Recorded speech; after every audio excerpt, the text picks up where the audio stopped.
د اذان نیوز محترمو لیدونکو السلام علیکم. له هغې څخه وروسته چې د امریکا سره د دوحې تړون لاسلیک شو چې له امله یې له افغانستان څخه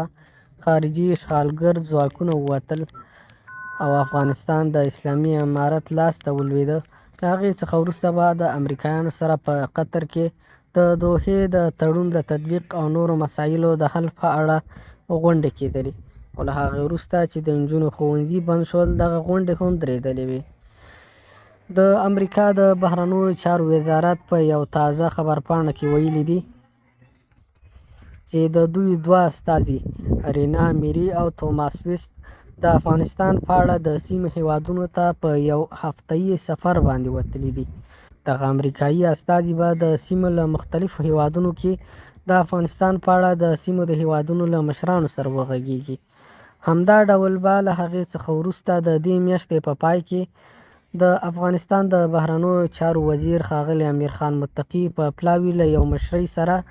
قطر ته سفر کوي، چې له دغه امریکایي پلاوي سره به په مختلفو مسایلو خبرې کوي.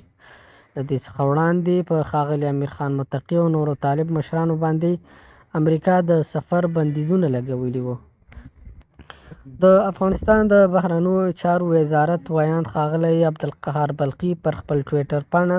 په یو ټویټ کې ویلي دي چې د اسلامي امارت د بهرنیو چارو وزیر محترم مولوي امیر خان متقي په مشرۍ یو پلاوی د روانې میلادي میاشت په پای کې دوحې ته سفر کوي او هلته به له امریکایي چارواکو سره پر اړوند مسایلو خبرې اترې وکړي. د افغانستان لپاره په دې خبرو کې د بندیزونو او تیر لیستونو ختمول، د افغانستان د بانکي زیرمو آزادول او د افغانستان د هوایي حریم پر نقض بحثونه لومړیتوب ولري. په دې سفر کې به د افغان پلاوی د قطر دولت له ځینو چارواکو سره هم پر دوه اړخیزو اړیکې خبرې ولري. په همدې حال کې د افغانستان لپاره د امریکا ځانګړی استازی توماس ویست په یو ټویټ کې لیکلي دي چې د افغانستان په اړه یې د قزاقستان، قرغیزستان، تاجکستان، ترکمنستان او ازبکستان له همکارانو سره لیدلي دي چې په ګډه به د افغانانو د ملاتړ په تړاو خبرې کوي.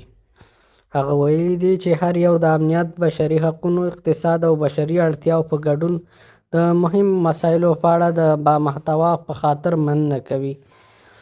له هغې وروسته چې اسلامي امارت د کابل واکې ترلاسه کړې، امریکا د افغانستان هغه شتمني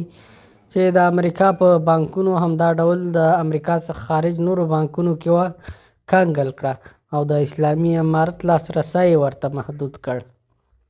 همدا ډول یې په افغانستان باندې بانکي بندیزونه ولګول چې د دغه بانکي بندیزونو له لارې افغانستان ته هیڅ ډول پیسې په قانوني لار نشي راتللی. امریکا که څه هم په داسې کړنو سره د افغانستان اقتصاد ته زیات تاوان ورسو، خو بیا هم د اسلامي امارت په زیاتو کوښښونو سره د افغانستان اقتصاد لکه څنګه چې تمه کېدله د هغې پر خلاف مخ پر ودې روان ده.